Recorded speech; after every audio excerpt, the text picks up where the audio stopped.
सुप्रभात, good morning. सीधा सौदा के आज के इस गुरुवार के यानी कि थर्सडे के एडिशन में आप सबका स्वागत है। आइडिया है कि ऐसे 20 स्टॉक्स हाईलाइट करे जाएं जो दिन के दौरान आज फोकस में रखने चाहिए, सेशन के लिए रडार पे रखने चाहिए। हाँ, ये देखना होगा आपको ग्लोब का मूड कैसा पैन आउट होता है दिन के दौरान, हमारा सेटअप कैसा बैठता है, आज क्योंकि क्रेडिट पॉलिसी आनी है उसमें किस तरह का टेक्सचर बनता है भारतीय बाजारों का। ये सब इंपॉर्टेंट हो जाएगा जब आप ट्रेड के समीकरण ढूंढ रहे होंगे इन स्टॉक्स में, तो ये अपने फाइनेंशियल एडवाइजर से कंसल्ट करिएगा। खैर, गिफ्ट निफ्टी कह रहा है फिर दबाव के साथ। कल ऐसा लगा रिस्पाइट आ गया है भाई, कल बढ़िया सेशन था, गैप के साथ खुले, गैप दिन भर इंटैक्ट रहा, तो लगा चलो थोड़ा बहुत दमखम है। और यूएस से फ्यूचर्स भी बढ़िया ट्रेड कर रहे थे मजबूत, 1% सारे समीकरण शाम को बदल गए। यूएस के फ्यूचर 1% उल्टा, एक्चुअल मार्केट में 1% गिर गए। आज सुबह की फ्यूचर्स दबाव में, एशिया पेन में वापस, और गिफ्ट निफ्टी फिर कह रहा है हम पौने 200 पॉइंट के गैप डाउन के साथ शुरुआत करेंगे। गांधीनगर फिर मूड बिगाड़ रहा है, सेशन फिर बिगड़ेगा।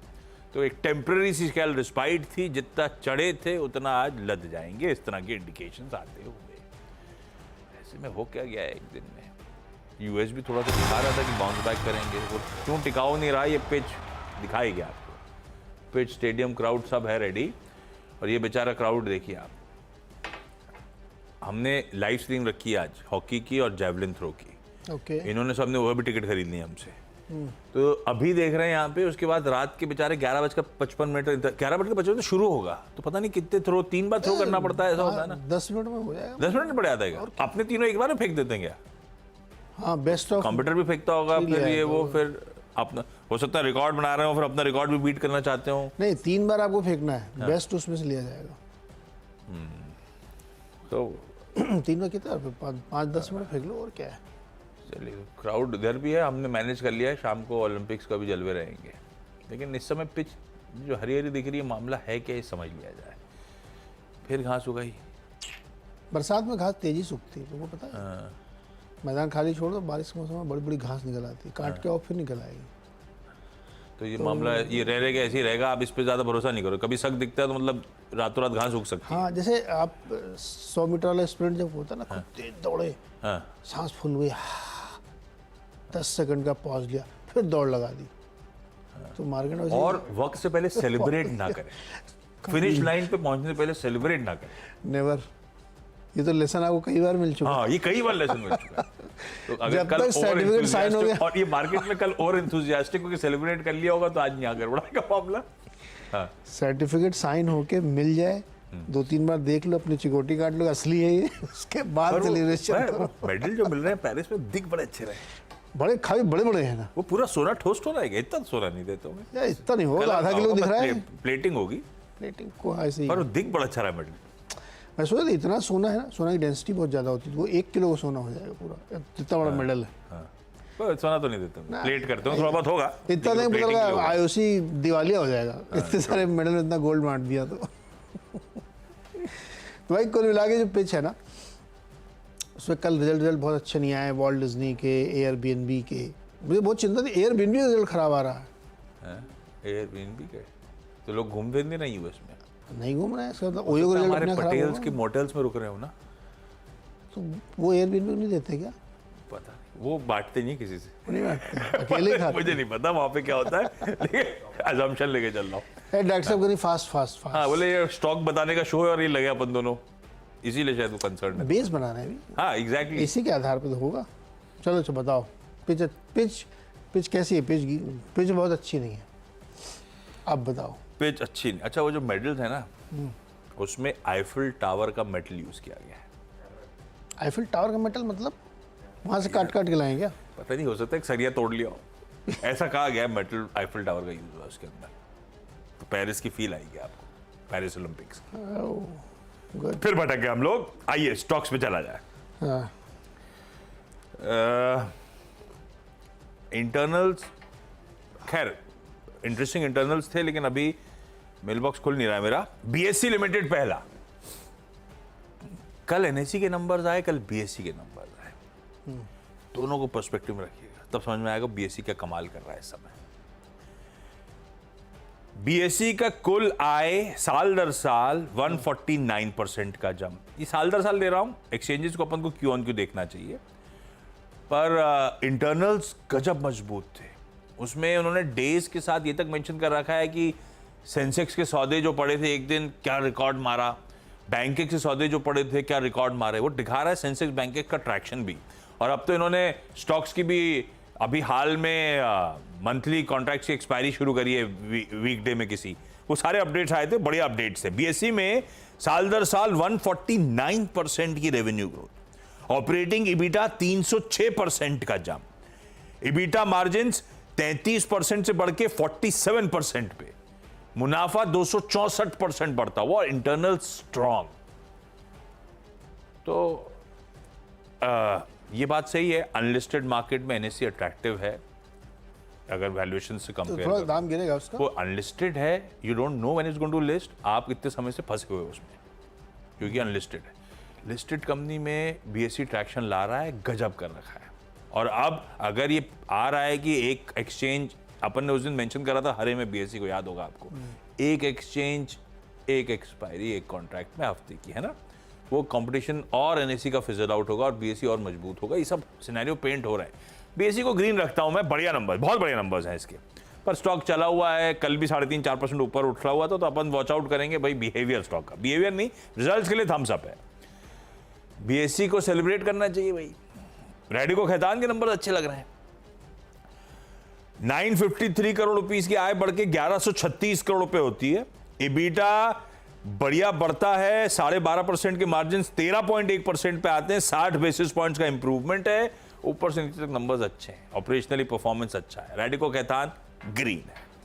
गुजरात पीपावाव के नंबर्स अच्छे लगे, आय 14.5% बढ़ी, इबीटा 41% बढ़ा, मार्जिन 49% वाले बढ़ के 61% पे पहुंच गए, 49 वाले 61%। अपन गुजरात पीपावाव की बात कर रहे हैं, आप रेडिको पे रुके हुए हैं। मैं ऊपर नहीं ध्यान देता हूं तो पता चलता है स्टॉक ही नहीं चल रहा है कई बार। क्या हो गया डायरेक्टर साहब? मुनाफा 62% का जंप, गुजरात पीपावाव के नंबर्स अच्छे, 3 स्टॉक, तीनों हरे, तीनों अपने नंबर्स पे। ओके, मैं भी ऐसे ही कर देता हूँ, फिर क्या है, नहीं एक रेट है बीच में।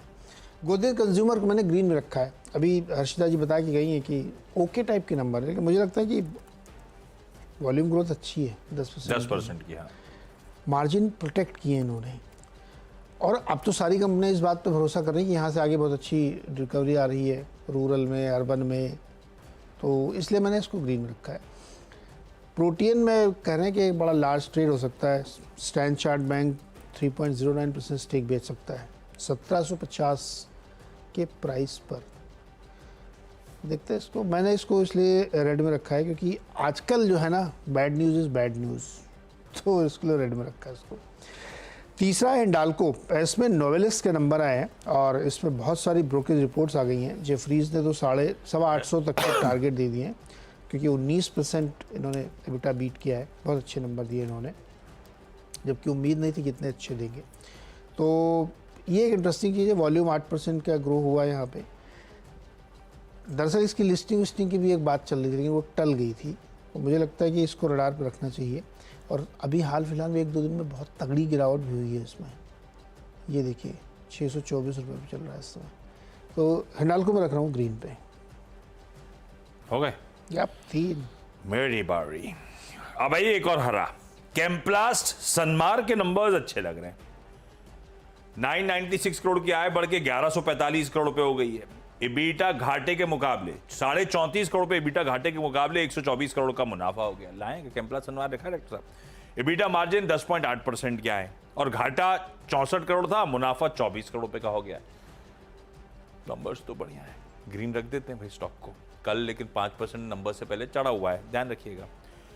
फिर रियल एस्टेट को कंटिन्यू कर रहे हैं अब, लेकिन रियल्टी तो आवाज की एक्सक्लूसिव थी। कल बाजार बनने के बाद तो कंफर्मेशन आ गया है, मैडम ने पास कर दिया है, फाइनेंस मिनिस्टर ने कंफर्म कर दिया है रियल एस्टेट इंडेक्सेशन रूल के रिलैक्सेशन। तो अब लार्ज कैप्स तक कल तक चर्चा हो रही थी, आज मैं चला गया ब्रॉडर मार्केट्स में। 1-2 स्टॉक रखिए, हैम्पटन स्काई रियल्टी और पेनिनसुला लैंड, दोनों रियल एस्टेट पे की छोटी कंपनीज, दोनों रडार पर रखिए। एफएम ने कंफर्मेशन दे दिया इंडेक्सेशन रूल का, 2 एलटीसीजी टैक्स ऑप्शन इंट्रोड्यूस कर गए प्रॉपर्टी ओनर्स के लिए। टैक्स पेयर्स जो बेहतर विकल्प है, जिसमें लोअर टैक्स लायबिलिटी आ रही है, वो विकल्प चूज कर लीजिए। ये आवाज ने कहा था, ये कर दिया मैडम ने कल अनाउंस। अपन ने तो परसों बात करी थी पहली बार ना, परसों बात करी थी कि आज और कल में हो सकता है, कल सुबह चर्चा करी थी कि आज होने वाला है और कल शाम को हो गया सब कुछ। तो ये रखिए रडार पे। जहां तक ये हैम्पटन स्काई रियल्टी की बात है, 29-30 पे चल रहा है ये स्टॉक, साल के हाईस 59-60 ऑड लेवल्स के हैं। नहीं, हैम्पटन स्काई रियल्टी बोला, डायरेक्टर साहब चीटिंग चलती है। डॉक्टर साहब मगन है आपकी बात हाँ, 59 वाला 29 के आसपास खड़ा हुआ है, तो ऑफ हाइज है। रियल एस्टेट कल मूड में था, ये भी 2% खैर ऊपर ही है। ग्रीन रख रहा हूं, ये मेरे ख्याल से लुधियाना में कमर्शियल स्पेस डेवलप कर रही है, मॉल। और दूसरा पेनिनसुला लैंड है भाई, 78-80 के साल के हाईज हैं उसके भी। पेनिनसुला लैंड दिखाइए, 59 ऑड लेवल्स के आसपास ट्रेड कर रहा है। इसमें तो पैसा वैसा भी चुटाया भी था इन लोगों ने। इसको भी मैं ग्रीन रख के चलता हूं, ये तो कल पस्ती था बल्कि। तो 2 ऐसे रियल एस्टेट रख दिए जो ब्रॉडर मार्केट्स को बिलोंग करते हैं, स्मॉल कैप्स में इंटरेस्टिंग प्लेस हो सकते हैं। रियल एस्टेट आज भी आप रखेंगे, 6 हो गए अपने। सिग्नेचर ग्लोबल, इन्होंने एक बड़ी इंटरेस्टिंग बात बताई, 15,000 रुपये से ऊपर एवरेज प्राइस हो गया इनका। पिछली बार मैंने बात की तो 12,000 बता रहे थे, अभी रियलाइजेशन 15,000 रुपये पर स्क्वायर फीट का गुड़गांव में। क्या इंटरेस्टिंग चीज़ है यहाँ पे, बहुत सॉलिड नंबर इन्होंने दिए है यार। 15,000 रुपये स्क्वायर फीट है गुड़गांव एवरेज। इतना तो अपने यहाँ बोरीवली में नहीं मिलता। तो फिर यहाँ पे वो ऐसे घर कैसे आ गए 100 करोड़ के? वो क्या मैदान दे देते हैं क्या? नहीं, सिग्नेचर ग्लोबल ओरिजिनली एक मास हाउसिंग कंपनी थी। हाँ। अब लेकिन ये प्रीमियम में आ गए हैं क्योंकि उधर माल, इसलिए एवरेज रिलेशन बढ़ रहा है। नए वाले के चलते 15,000 हो गया है। नए वाले के चलते 15,000 हो गया। 15,000 एवरेज प्राइस है, एकदम बेसिक वाला। सोहना रोड पे जाके आप कहीं खरीदोगे तो आपको ये भाव मिलेगा। जिधर DLF का है उधर तो 50-60 हज़ार रुपये, 1 लाख रुपए। अच्छा, तो इसलिए मैंने इसको ग्रीन में रखा है। नंबर्स बहुत ही स्ट्रॉन्ग है, मुनाफा काफ़ी बड़ा, घाटे से मुनाफे में आई है। और प्री सेल्स इन्होंने 31 बिलियन रुपीज़ की है। अच्छा, लेमन ट्री के नतीजे अच्छे नहीं है भाई, मार्जिन भी गिरा है, 47 से 42 हो गया है और मुनाफा भी घट गया, तो इसको मैंने रेड में रखा है। 6वां स्टॉक है बालाजी अमाइंस, केमिकल कंपनी है और लीडिंग कंपनी है। नंबर अच्छे हैं इसके, 15 के बजाय 17.5-18% का मार्जिन इन्होंने किया है, 14% एबिटा ग्रोथ हुई है। रेवेन्यू फ्लैट है, प्रॉफिट में 17-18% ग्रोथ है, तो उसको ग्रीन में रखा है। 6 हो गए भाई। छोटा सा एक ब्रेक के बाद अगले 4 स्टॉक्स।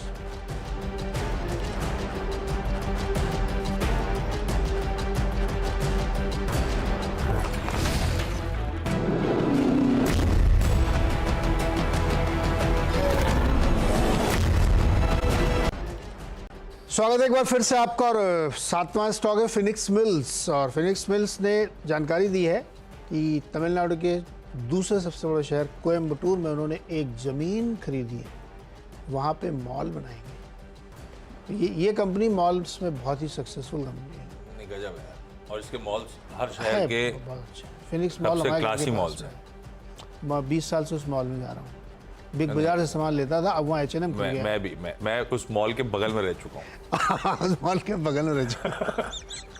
तो उनकी ट्रॉली लेकर मैं कभी कभी बिल्डिंग के नीचे तक ले आता था। पहले ये अलाउड था, अब नहीं है। तो फिनिक्स को रखिए रडार पे। अगला स्टॉक है गोकुल दास, इसको रेड में रखिए। नतीजे अच्छे नहीं हैं गोकुल दास के, और मुझे लगता है कि इस पर दबाव देखिए, क्योंकि क्वार्टर ऑन क्वार्टर देखो या वाई देखो तो मार्जिन सब पे प्रेशर आया, ऑपरेटिंग नंबर्स अच्छे नहीं है। फिर 9वां स्टॉक है टाटा केमिकल। इसमें तो नतीजों के बाद से एक रिपोर्ट आई है आज HSBC की, 800 रुपये का टारगेट दिया, रिड्यूस की कॉल है, मतलब कम करो, बेचो थोड़े बहुत। तो Q1 result weaker then consensus, ये उनकी प्राइम लाइन है। और 10वां स्टॉक है हिंदुस्तान कॉपर। ये तो इसलिए क्योंकि आज सुबह हम लोग बात ही कर रहे थे, 5 महीने के लोस पे चले गए कॉपर के भाव। कमोडिटी में थोड़ा सा डाउन साइकिल चल रहा लग रहा है, तो इसलिए इसको भी रेड में रखना चाहिए। 10 हो गए मेरे। गॉडफ्रे फिलिप्स, अपन ने रेडिको ग्रीन रखा था, लेकिन गॉडफ्रे फिलिप्स लाल है। रिजल्ट स्क्रीन पर आएंगे और कमजोर नंबर्स हैं, मार्जिन्स कॉन्ट्रैक्ट कर गए 23.2 वाले 21.4% पे, यानी कि 180 बेसिस पॉइंट्स कॉन्ट्रैक्शन। और इस कंपनी के साथ तो वैसे भी बोर्ड का टसल चल ही रहा है, समीर और उनके भाई ललित मोदी के बीच में। खैर, कल की बोर्ड मीट में अनाउंसमेंट ये है कि समीर मोदी को रिप्लेस कर दिया उनकी बहन चारू ने, पर वो बोर्ड का टसल इश्यूज चल रहे हैं कंपनी के। खैर, गॉडफ्रे फिलिप्स लाल है, अपोलो टायर्स लाल है। बाकी नंबर स्क्रीन पर आ जाएंगे। मार्जिन्स कॉन्ट्रैक्ट हो गए 14.4, 16.8 की जगह 15, 180 और 240 बेसिस पॉइंट का ये मार्जिन कॉन्ट्रैक्शन। जीएमएम फॉडलर के नंबर्स कमजोर भाई, आय 14% गिरी, इबीटा 32% गिरा, मार्जिन 300 बेसिस पॉइंट्स कॉन्ट्रैक्ट हुए और मुनाफा 52% गिर गया। टीवीएस श्रीचक्रा को लाल रखा है मैंने। आए अपोलो टायर्स के साथ साथ सिमिलर है, टीवीएस श्रीचक्रा तो वो है ना यूरो ग्रुप वाली। आए 12% बढ़ी तो EBITDA 10% गिरा, मार्जिन कॉन्ट्रैक्ट हुए ऑलमोस्ट 200 बेसिस पॉइंट और मुनाफा 68% गिर गया। ये लाल 10 स्टॉक्स पूरे ब्रेक के उस पार टीम्स का क्विक रैप अप।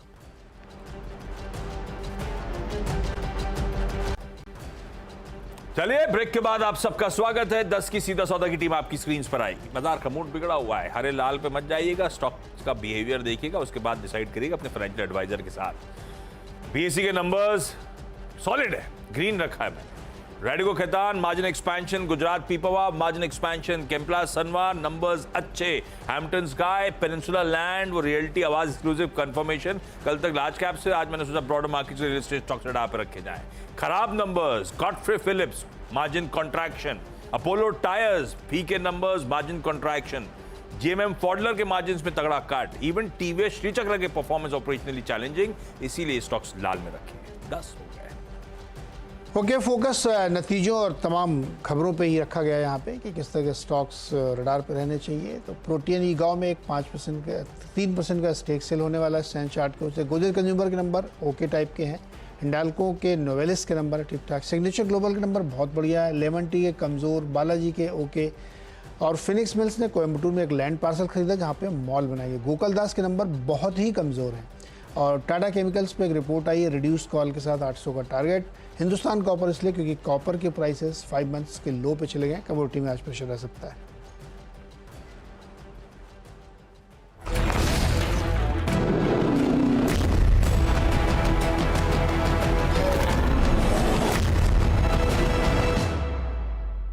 चलिए भाई, मुनाफे की तैयारी की ओर बढ़ते हैं आज, और इम्पॉर्टेंट डे क्योंकि एक दिन संभलने के बाद यूएस मार्केट फिर से कल वीकनेस देखने को मिली। क्या रीजंस थे, इसको कैसे इंटरप्रेट किया जाए, उन सब पे चर्चा होगी। और आज एक्सपायरी का भी दिन है। अनुज, गुड मॉर्निंग, कैसा लग रहा है आज का mood? Neeraj ji good morning, आशीष गुड मॉर्निंग। पहले तो अपने दर्शकों को बता दूं कि मैं आज गुवाहाटी से जुड़ रहा हूं, तो थोड़ा सा अगर कनेक्टिविटी में इशू आए तो थोड़ा सा मुझे माफ़ करिएगा। मैं यहाँ पर एक इवेंट के लिए आया हूँ और यहाँ पर एक थोड़ा सा बात होगी इस देश में जो इक्विटी कल्चर बढ़ रहा है उसके लिए।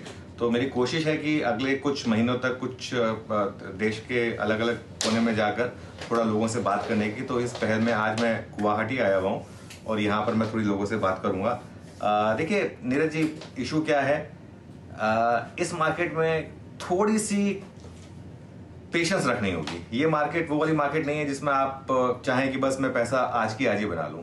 थोड़ी पेशेंस वाली मार्केट है ये। इसमें ये मंदी जो है वो इम्पोर्टेड है। तो मैंने आज एक लाइन ली है कि कम गिरेंगे और ज्यादा चलेंगे। मतलब हमारी मार्केट ग्लोबल मार्केट्स के मुकाबले उतनी नहीं गिरेगी जितनी ग्लोबल मार्केट्स गिर रही हैं और जिस तरीके से ग्लोबल मार्केट्स गिर रही हैं। लेकिन जब चलनी शुरू होंगी तो हमारी मार्केट सबसे पहले और सबसे ज्यादा चलेंगी। इंपॉर्टेंट मंदी वैसे भी इन्वेस्टर्स के लिए एक सबसे बेस्ट अपॉर्चुनिटी होती है इन्वेस्टर के लिए। लेकिन ट्रेडर को एक चीज का ध्यान रखना है, ट्रेडर को स्क्रीन को देखना है और अपने स्टॉप लॉसेस को बहुत टाइट रखना है और रिस्पेक्ट करना है। एक थोड़ी गलत ट्रेड कल बैठी जब शाम को एक व्यू बना कि शायद मार्केट बॉटम आउट हो गया है और एग्रेसिव ट्रेडर चाहे तो लॉन्ग कैरी करें, वो आई थिंक थोड़ा सा गलत रहा क्योंकि इस मार्केट में काफी गैप अप और गैप डाउन हो रहे हैं। लेकिन जो कल का लो था 24,186, ऐसा लग रहा है उसके नीचे शायद शुरू हो, वो अभी के लिए स्ट्रिक्ट स्टॉप लॉस होगा कल के लॉन्ग्स के लिए। और देखिए यूएस मार्केट में कल फिर एक गिरावट आई क्योंकि फिर रिसेशन के फियर्स आ गए हैं।